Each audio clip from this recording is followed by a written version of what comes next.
C'était le livre des montagnes et des eaux. C'est un vieux livre, un vieux recueil qui est un des premiers recueils de géographie en fait qui existe et que j'ai découvert pendant le tournage en fait. Et ça m'a intéressé qu'il apparaisse à un endroit dans le film. Et je l'ai mis au début un petit peu comme pour qu'on ait voilà, que les spectateurs sentent l'importance euh, l'importance de ce qui peut être, de ce qui existe dans la littérature chinoise par rapport à la géographie, par rapport à l'eau, par rapport aux montagnes, et qui puisse le mettre en relation avec ce qu'on allait voir après, c'est-à-dire le monde contemporain. Sud au nord déplacé, un titre qui peut paraître un peu étrange. Quand je suis tombé sur cette traduction littérale du projet chinois, le projet chinois, le Nantri Beidao, quand on le dit en Chine, tout le monde connaît, voilà, tout le monde a entendu parler de ça. Et, mais bon, voilà, je voulais pas garder ce titre-là. Et en même temps, la traduction sud au nord déplacé en français, je la trouvais très intéressante parce qu'il y a le terme de déplacement. Même si on déplace les eaux, il y a aussi tous les déplacements de population qui, qui sont concernés. Et voilà, l'eau en français, même si c'est EAU, devient sud au nord, et c'est effectivement du sud vers le nord. Il s'avère qu'en 2006, j'avais fait un précédent film en Chine qui s'appelait Zone of Initial Dilution, qui était un film d'une demi-heure en fait dans la région du barrage des Trois Gorges, qui à l'époque était le barrage le plus important au monde.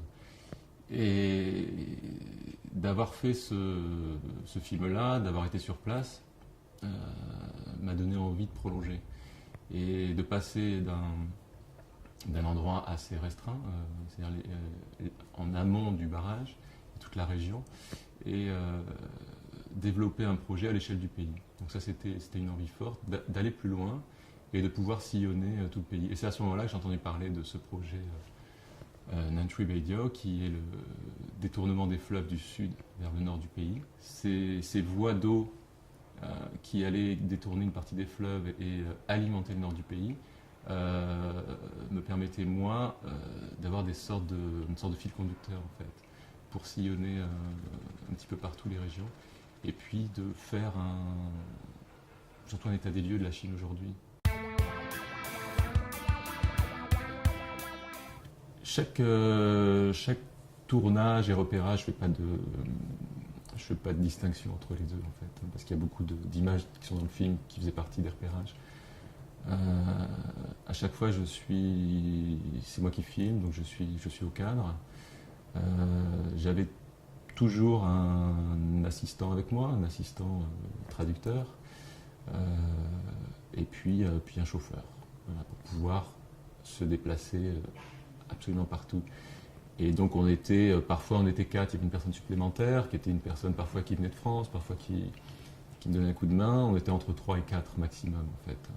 C'était une équipe très très réduite. J'ai décidé que par exemple le film commencerait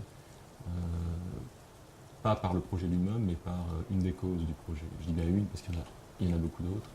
Une des causes étant l'avancée du désert, la désertification, qui en tout cas dans le nord se rapproche de Pékin et s'agrandit. Et voilà, donc ça c'est quelque chose qui est arrivé. Et disons que le seul point qui est assez vite apparu, c'est que je voulais que le film se termine dans la partie tibétaine, c'est-à-dire être à la source des fleuves. Après, la question s'est posée d'avoir une construction plus précise en termes de géographie, savoir si on se trouvait sur la voie de l'Est, la voie centrale, la voie de l'Ouest. Et tout ça au montage en fait a été un petit peu enlevé parce qu'il me semblait aussi intéressant de ne pas donner trop d'éléments précis et détaillés sur les régions là où on se trouve, etc. Parce qu'on rentrait là après dans des subtilités que ne peuvent comprendre finalement que les Chinois ou que les gens qui habitent sur place. Et donc tous ces détails ont été un petit peu gommés pour garder plus l'impression d'un vaste chantier qui est dans différents endroits, qu'on comprenne qu'il y a plein d'endroits différents, et qu'en même temps c'est une espèce de maillage comme ça à l'échelle du territoire. Quand on travaille en Chine, et moi c'est ce qui m'intéresse dans les projets que j'ai pu faire là-bas, c'est plus le paysage en tant que paysage politique en fait, qui m'intéresse. Et est-ce qu'on peut arriver à contrer la nature? Est-ce qu'on peut arriver aussi à bouleverser l'ordre naturel des choses? Dans le film, on a un écho avec justement cette déconstruction naturelle des cours d'eau, d'une certaine manière. Et tout ce travail, toutes ces différentes tentatives, je ne les montre pas dans le film pour les critiquer, parce qu'il y a un réel problème et il faut qu'ils trouvent des solutions. Et en même temps, quand on les voit, quand on est sur place et qu'on les voit, on se dit est-ce que c'est bien raisonnable? Est-ce que ça va marcher? Est-ce que ça va suffire? Il m'a semblé important d'avoir à un moment donné, c'est-à-dire dès le départ, la parole d'un officiel, de quelqu'un qui nous explique le projet à sa manière, c'est-à-dire tel que l'État l'entend et l'envisage. Et c'était d'une manière aussi dès le départ, même si ça arrive après toute une introduction où on peut se demander où on est, on peut se demander ce qui se passe. D'un coup, on a là une parole qui nous explique clairement la nature de ce projet. Et ça, c'était intéressant pour justement la suite, voir comment mettre en perspective avec ce qu'on allait voir et entendre après. C'était un peu toujours comme ça dans le film, c'est-à-dire que être toujours dans des endroits importants, stratégiques par rapport au projet hydraulique. Et à partir de là, poser la caméra, regarder ce qui se passe, regarder à côté, regarder pas forcément en face, voir tous les à côté, voir ce qui se passait. Et là, en découvrant ce barrage en construction, on a découvert des gens en aval, en train de laver leur linge, d'autres en train de nager. Et donc il y a ce nageur qui nous interpelle, on le voit dans le film. Il nous interpelle, il nous dit, au bout d'un moment, venez, on va discuter. Et donc la discussion s'enchaîne tout naturellement. Et du fait que nous sommes étrangers, du fait que lui-même a une culture importante et une culture française, il commence à en parler, et puis voilà, et puis les choses se font, et moi sur place je ne comprends pas ce qu'il dit, mais je sens qu'il y a quelque chose d'important qui est en train de se jouer et de se raconter, et donc voilà, on le laisse parler, et, voilà, et petit à petit, lui, d'office, nous parle de la Chine passée, de la Chine aujourd'hui, il nous parle de sa vie. La parole est difficile, ils sont tous un petit peu sur le fil du rasoir. Il y a évidemment beaucoup de pression sur eux. Une des personnes qui est filmée sort juste de prison. Et parfois c'est pour un article, hein, ou c'est pour même l'emploi de certains mots. Il y a des mots qui sont interdits, il y a des sujets qui sont interdits.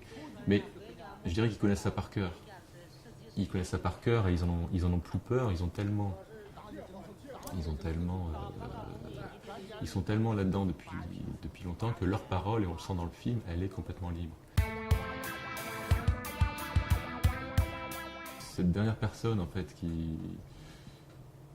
qu'on lit mais qu'on n'entend pas, ça me semblait intéressant au moment du montage il faut bien comprendre que ce qu'on a entendu auparavant, c'est une personne tibétaine qui parle et qui raconte un petit peu la situation problématique du Tibet aujourd'hui, confronté à ces projets chinois et à l'impossibilité d'une prise de parole des Tibétains eux-mêmes en tout cas.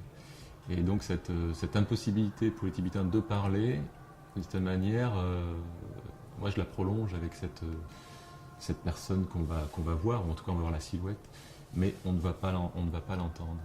Et elle est privée de parole et en même temps elle-même ne souhaitait pas particulièrement être vue ni entendue. Il y a quelques films qui m'ont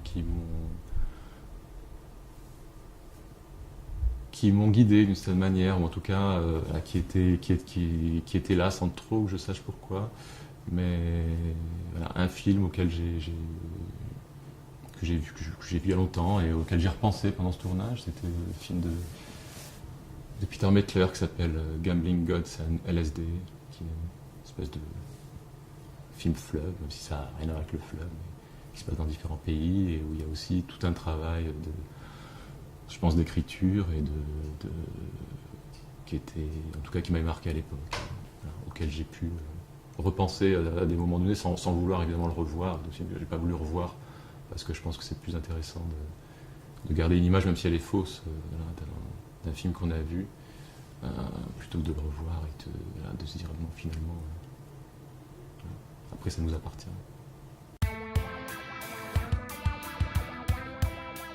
Salle de cinéma,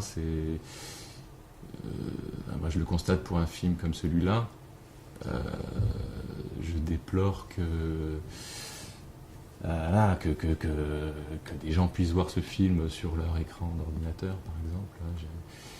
Je pense qu'il y a des films qui sont faits pour ça et d'autres qui ne le sont pas. Celui-là a vraiment été, contrairement à d'autres films que j'ai pu faire avant, parce que je ne viens pas du cinéma. Et donc j'ai une sorte de nostalgie par rapport au cinéma, mais je pense que ce film-là, je l'ai vraiment fait en pensant à la salle de cinéma, et on le voit, c'est essentiellement des paysages et des rapports d'échelle entre les gens petits, les paysages grandioses. Et je pense que ce rapport-là, on ne peut vraiment le ressentir que si on est dans une salle de cinéma, en termes de taille d'écran. Et je pense que le rythme aussi, le rythme assez lent du film. Donc je pense que le temps du film, le format et puis l'écriture même, en fait, se prête à la salle. Et voilà, la salle noire, j'ai pas l'impression qu'il y a aujourd'hui un équivalent.